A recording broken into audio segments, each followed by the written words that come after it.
We didn't really know. We just kind of started playing music together. We all, like, the main thing that we shared in common at Berkeley was that we wanted to go to school to find other musicians to start a band with. And obviously a rock band, that's what we had all grown up on. So when we started playing music together, it kind of started off as kind of like retro indie rock type stuff, and then kind of slowly morphed. We started kind of doing more like electronic based stuff. And then, once we, so Berkeley was great because we met each other. We kind of got our bearings straight there. We got our foundation there, learned a lot of great tools and a lot of knowledge. Yeah, it was never really a plan. We all come from very, very different backgrounds musically. And it was just like a very natural thing. We never sat down and said, we're going to become a band and we're going to write songs and try to become the biggest band in the world. It was never a plan. It was just something that just kind of happened. Yeah, but then we've kind of felt like our time in Boston was up. Yeah. We kind of gotten what we needed to get out of it, so we left school and then we moved to Brooklyn, New York, and that's where we formed American Authors and just kept writing and playing and doing everything ourselves, releasing our own videos and albums and booking our own tours, which then just kind of eventually paid off and got us where we're at now.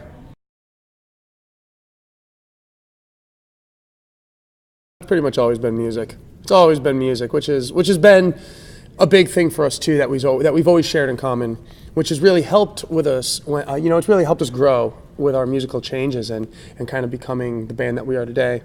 So we never had a backup plan.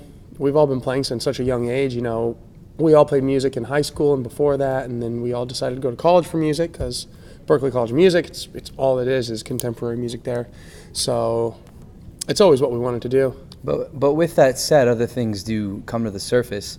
Like we like to give back because of how much the world's given to us, So we'll partner up with different charities and things like that because we do feel that is somewhat of our responsibility, When the world gives you so much, it's good to give back. So I feel like when you talk about vocation, it's like music putting all of that good energy into the world, and it gives us what we put out there. So.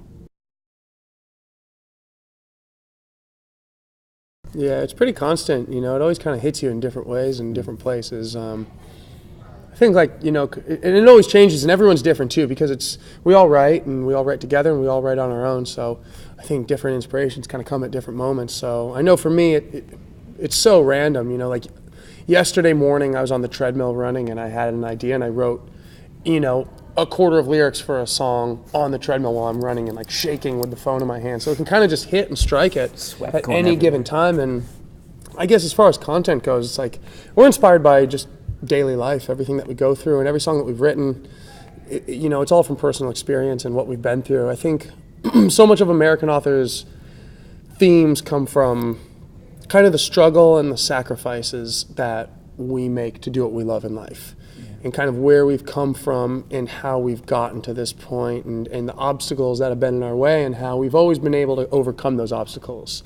And it's always kind of been through our hard work, and that was pretty much it. It's especially with our first album, with Best Day of My Life and Believer, those were two of the first songs that we wrote together as this group that we are today. And we were in such a low point at that time. The hurricane had just struck New York. A couple of us didn't have jobs, we didn't really have much money, and it was just looking at this group and this unit and being able to get through those hard times together where, rather than looking at that and going, okay, I should just give up, it's more so okay, how do you find that light at the end of the tunnel and how do you get to that point? So definitely that really affects our music a lot, and I think we always draw inspiration from that.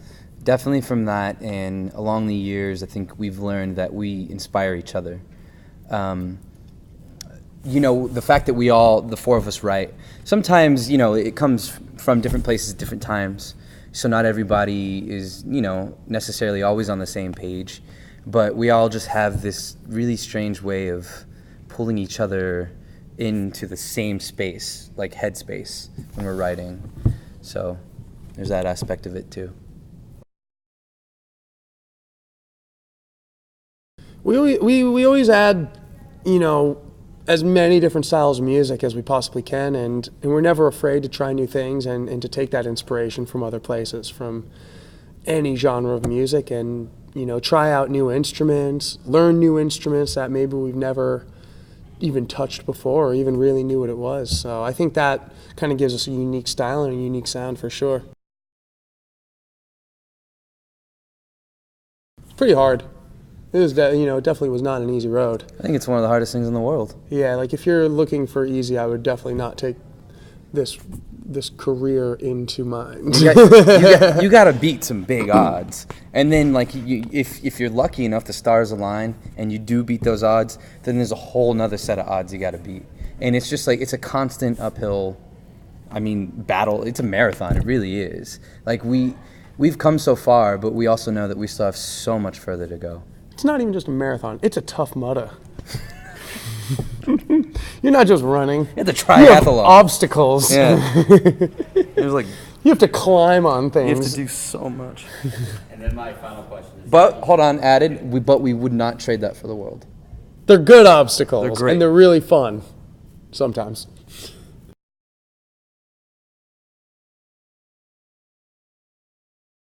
Yeah, it was great. It was for compensation and music rights through, for radio and streaming services and whatnot, and just the event was called GRAMMYs on the Hill. Yeah, so it was put on through the Grammys, and basically just to work with Congress and raise awareness about trying to get fair compensation for musicians, especially which is super important for today in the modern society and modern world where albums just don't sell anymore. Yeah. So it was pretty cool. We were also there to honor people that are like heading this up, like Alicia Keys. She was there because she's been like a really big contributor and supporter of the cause, and Michelle Obama as well. I mean, yeah, she was there. That was actually really, really cool to see.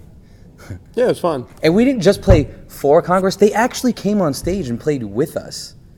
They are not good timekeepers, I got to tell you. No.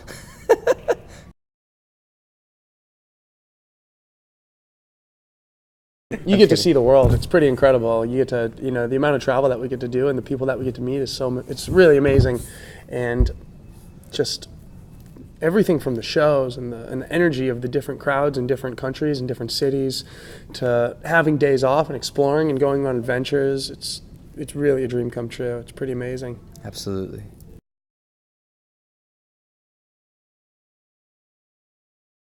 We do, but we cannot tell you that. They're all secret. They're very secret. I will say this, we usually do something that's reminiscent of a team sport. I won't tell you exactly what it is. And we all listen to one particular song, but I also can't tell you what that is.